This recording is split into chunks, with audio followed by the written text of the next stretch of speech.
my name is Lizzie, and this is Lizzie's Literary Life, and today we are doing our October Tipsy Wrap Up.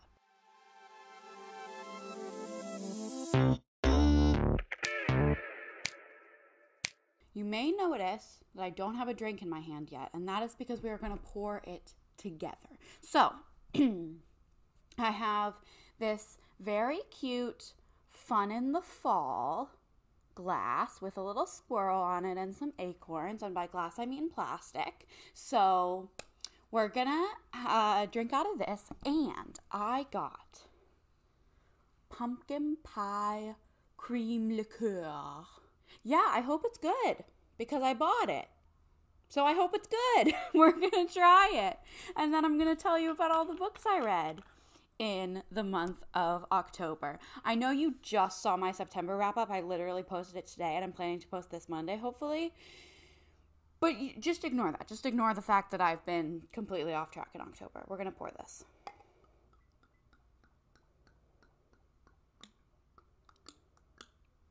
Glug, glug, glug. Oh, that's enough.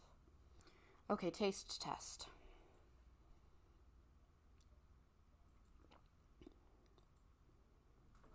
Well, that's good, though. I like that. I like that a lot, actually. Fun in the Fall. Okay, we are here. That's really good. That's really good, and it was less than $10, I think. Or around $10. Really good.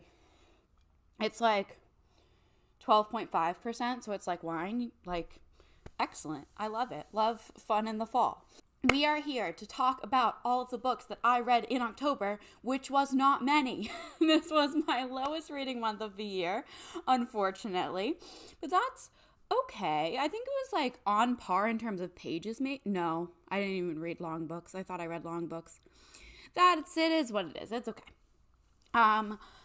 Yes, so October, if you watched my TBR, you'll know that I was participating in a little thing that just me and my friends were doing called Chaos October, where we all each picked a random thing to exclusively read in October, and mine was books set before the year 2000, so I was only reading books set before the year 2000.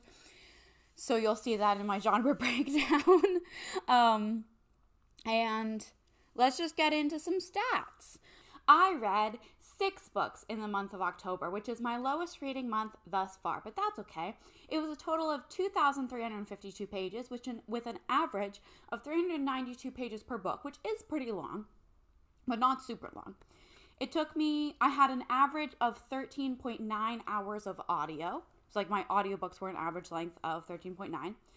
My average rating was 3.75, which I think is better than it has been lately. My average ratings have been low lately. Let me see. Yeah, it's the best average rating since May. So, that's good. That's good. And it took me an average of 13 days to finish each book, which is pretty long. Pages per day, 78.4. I try to keep that over 100, but it is what it is. Total time I spent reading was 37.6 hours for an average of 6.27 hours per book. That's long. That's long books. I spent a long time reading each book. That's because they were either audio or they were classics for the most part. Average pages per hour, again, pretty low. Audio and classics, 68.8. I had 11 books on my TBR, and I read 45% of them. So almost everything I read was on my TBR, everything except one. And that one was on my TBR, like I was planning to read it. It just wasn't on my Spookopolis-on TBR. My genre breakdown is here. We have historical fiction and classics. Were the only genres I was allowed to read this month. I had 2/3 historical fiction and 1/3 classic, so 4 historical fiction, 2 classics. Entirely adult books. I love a circular, just blue pie chart. Love it. Half physical, half audio. Again, same as last month, I did not touch my Kindle this month, but in November, I'm reading some Kindle books, so that'll come back.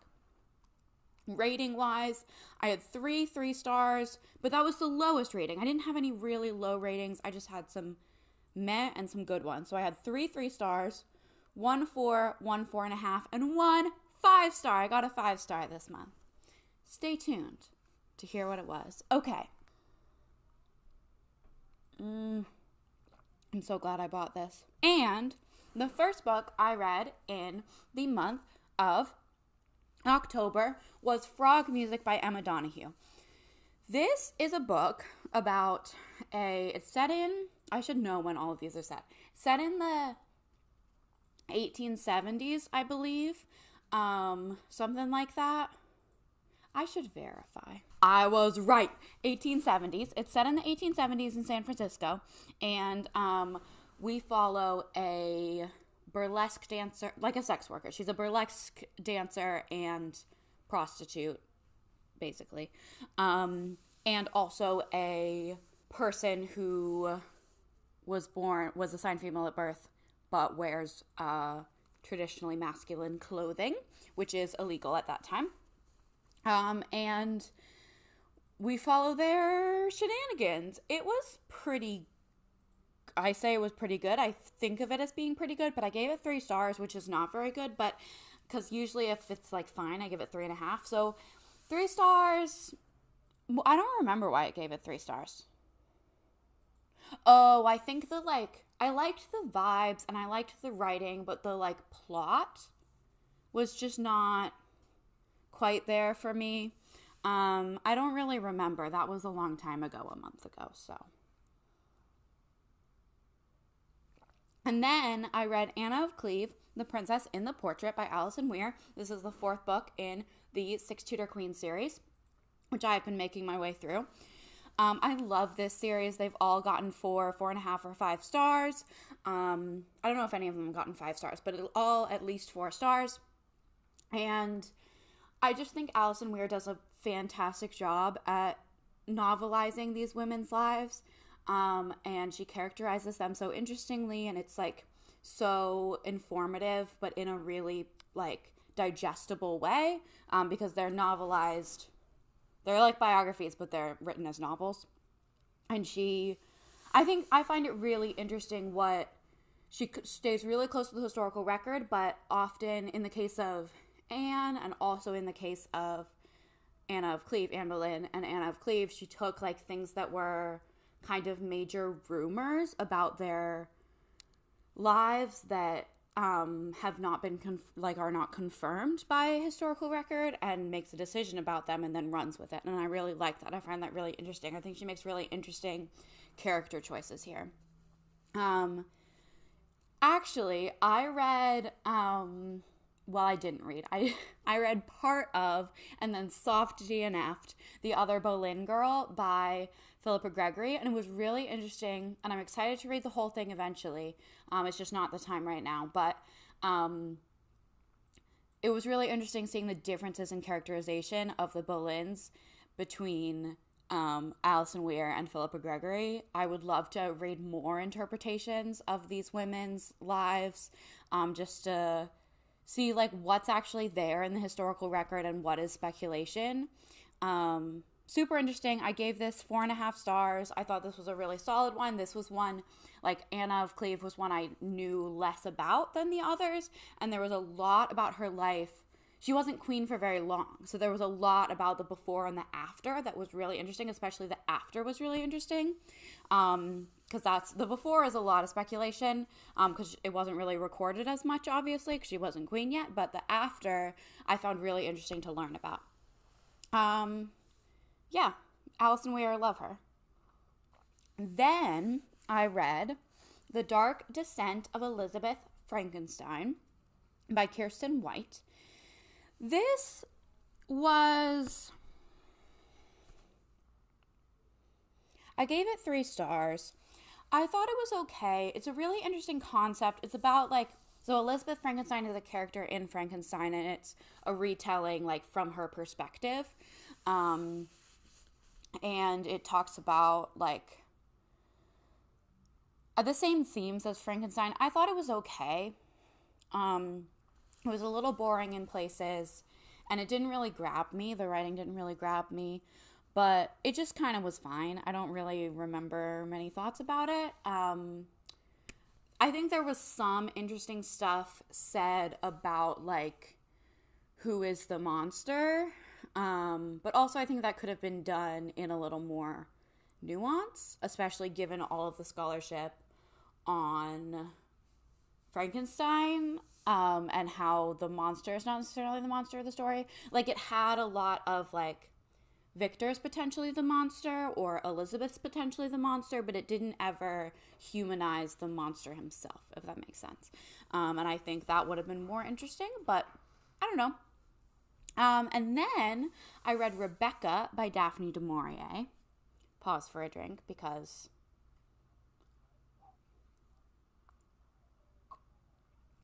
this was 5 stars. This is a classic from 1938, which I feel like is interesting because I feel like it reads older almost, because it's very, like, it's about this woman who, she's kind of a nobody in society, and she meets a man, and she marries him, and she becomes the mistress of this Manderley, this house, because the man she married is very wealthy, and he was a widower, so his ex-wife, or his late wife, was named Rebecca. And it's about what, like, it's hard to say what it's really about beyond that, but it was so well done and so gripping, and the way it went, the, like, direction it took was not really what I was expecting, but I loved it. And I think, like, I could have expected it. Like, the grounds were set. And I thought it was just beautifully written, and so much intrigue and so much beautiful, rich writing, like, at the same time. I thought it was really, really phenomenal. And then I read another classic, Tess of the D'Urbervilles by Thomas Hardy.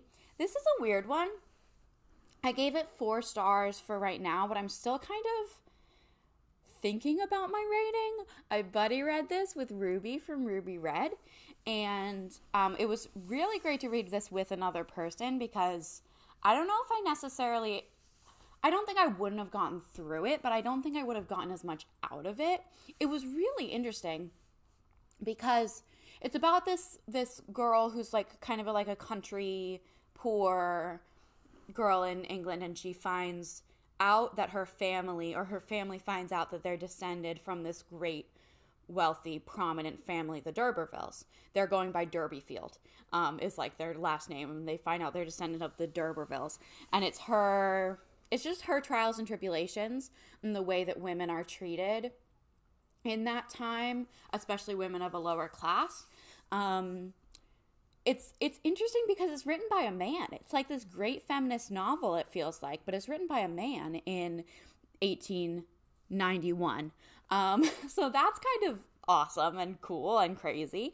But it was weird tone-wise because the first part, it's set in 7 parts, 7 phases. And the first part, I felt like was so kind of humorous and silly in tone.